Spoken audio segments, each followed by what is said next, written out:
श्री सुदर्शन सिंह चक्र जी ने लिखा है, राम जी ने अपने राज्य में जब राम जी राजा बने तो अलग अलग सबको विभाग बांटे राम जी ने, पर संपूर्ण पृथ्वी के गोवंश की सुरक्षा, संरक्षण और संवर्धन, इसका विभाग राम जी ने अपने पास रखा है। ये सुदर्शन सिंह चक्र जी ने रामचरित्र में लिखा है। चक्र जी एक बहुत उच्च कोटि के भक्त थे, भगवान का प्रत्यक्ष अनुभव था उनको। श्री बलदेव जी ने गिरिराज जी से उतर करके उनको विधिवत कृष्ण मंत्र की दीक्षा दी थी। वे सामान्य व्यक्ति नहीं थे, सामान्य महापुरुष नहीं थे, भगवत प्राप्त महापुरुष थे। लेखनी तो क्या कहना अद्भुत थी उनकी। उन्होंने लिखा है, राम जी ने सब विभाग सबको बांटे, पर गोवंश की सेवा और सुरक्षा का विभाग राम जी ने अपने हाथ में रखा। मानो भगवान श्री राम संदेश दे रहे हैं कि वही राजा राम राज्य के आदर्श को धरती पर स्थापित कर सकेगा जो मेरे पद चिन्हों पर चलता हुआ सारे विभाग बांट दे दूसरों को, पर गोरक्षण गो संवर्धन का विभाग, अपना निजी विभाग, अपना स्वयं का कर्तव्य मान करके और अपने पास रखे। हम भगवान से प्रार्थना करते हैं, गौ माता से प्रार्थना करते हैं कि शासक में ऐसा सद्भाव दें गोवंश के प्रति, गोरक्षा के प्रति, गो संवर्धन के प्रति, कि वे कहें भाई हम सब विभाग तो बांट देंगे, पर भारतवर्ष के सभी भारतीय नस्ल की गोवंश के संरक्षण और संवर्धन का विभाग तो हमारा अपना निजी विभाग रहेगा। ऐसा यदि हो जाएगा तो हमें विश्वास है कि भारतवर्ष में सहज ही गोरक्षा का वातावरण निर्मित हो जाएगा।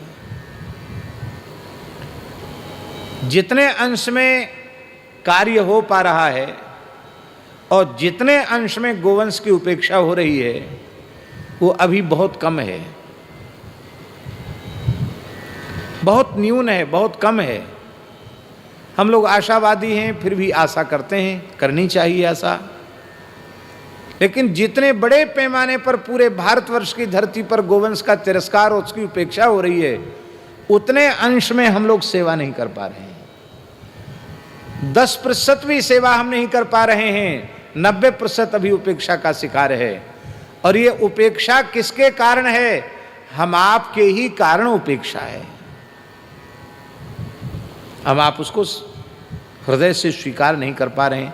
हमारे वृंदावन के एक संत शरीर पूरा हो गया, बहुत अच्छे महापुरुष थे, पूज्य पचमेड़ा महाराज जी का भी अनेकों बार दर्शन किया उन्होंने। पूज्य बाबा श्री नवेली शरण जी बड़े विद्वान थे। वो कहते थे भारतवर्ष का सबसे बड़ा दुर्भाग्य क्या है?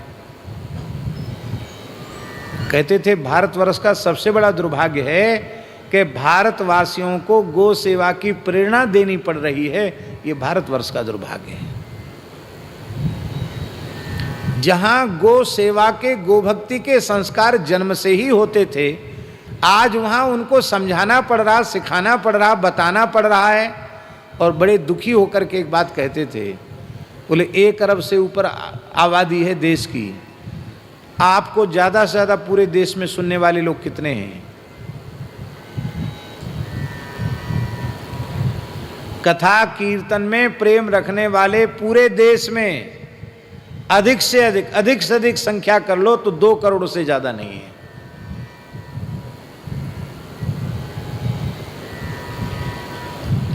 एक अरब से ऊपर जनसंख्या में 2 करोड़ लोग ही केवल कथा कीर्तन सत्संग से प्रेम रखने वाले हैं, सेवा में यत्किंचित भाव रखने वाले हैं। तो बताओ कितने अंश में गोवंश की उपेक्षा हो रही है?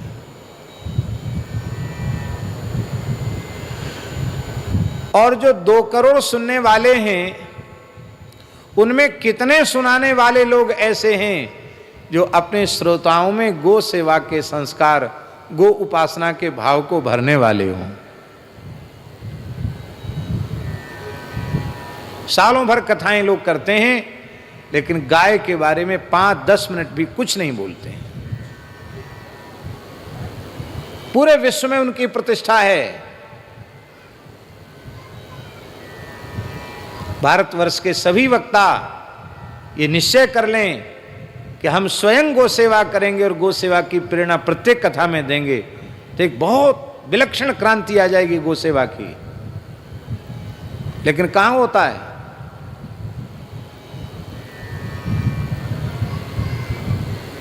बोलो भक्त वत्सल भगवान की जय।